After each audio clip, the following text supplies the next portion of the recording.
So I'm taking a load off. I just brought my kids to the bus so they can go. Two of them are going to Virginia, and one of them is going to Atlanta.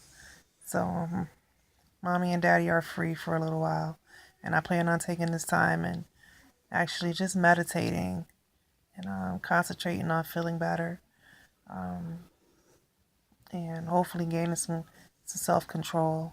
I feel like the other day I was just so sad. It was just a lot going on, and the news from the doctor was just a bit much. So now I'm better. I still have to get up and pick myself up and move on. Um, so, like I said, I'm just taking a load off right now. And so now let's get back to the story. So, after I started chemo, I told you things were very fuzzy for about 4 months. Um, it was really bad. I can't really remember much. So now I'm just gonna pretty much skip ahead to I got the double mastectomy done. Now, prior to this, I chose the double mastectomy because I was young when I got cancer, first of all, and then because they told me that it increases your chance of getting it in the other side if you still decide to keep that breast.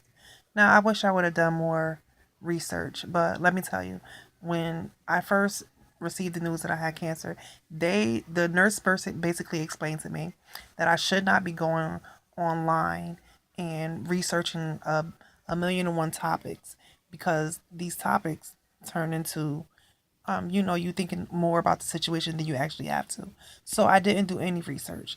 I trusted in what the doctors told me they were going to do, which is cure me. And so I had the double mastectomy done. They took out all my breast tissue at this time and they put in tissue expanders.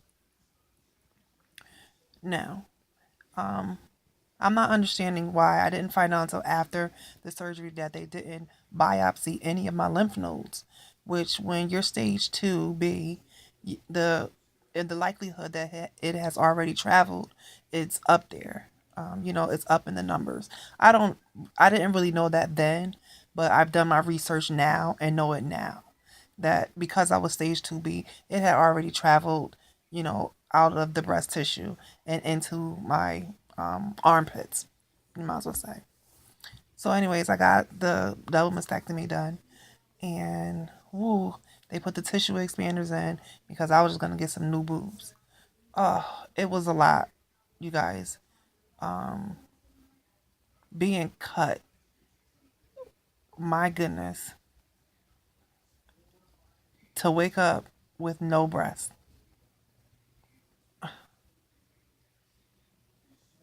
I'm still trying to cope with it today.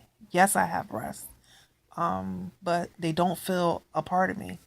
And I remember when I asked another young lady who was about to get the same thing, and she was in my with me in cancer treatment. She had said that it took her 3 years for her to feel like they were a part of her, and now I'm feeling that. Like I have sensation, but not like before, and it's definitely like it's very weird. And I'm just like, wow, I wish I would have did some more research on it and not gotten it done. To tell you the truth, that's what I wish. I wish I would have just kept my breast because after everything was said and done, I still ended up getting cancer. You know. So, anyways, after they did that, let me tell you how horrible radiation. Once I started radiation, OMG, it was like the throwing up began again. The getting sick. I mean, your skin is just about burned. Like I have a tan now, but I'm saying this was like black and dark and looked like I was peeling from the sun, you know? I went through 28 rounds of radiation. And when it was done, they gave you a certificate to say that you were done. I was glad to get that certificate. I was so happy. This was when they told me I had to do radiation. It was like, okay, I'm still at this point trusting in the doctors what they're saying, and so I decided to get the radiation with their, following their treatment plan. So after I got the radiation, I'm thinking everything was okay. I was supposed to be cancer free. Whatever cancer cells they didn't catch, that the radiation was supposed to kill it. I was fine. That was the end of radiation was, I say, somewhere in March of 2014. I was fine. I started on a drug called tamoxifen, and I was fine. Next thing you know, September came, and I got a horrible cough. I'm talking about horrible, horrible, horrible.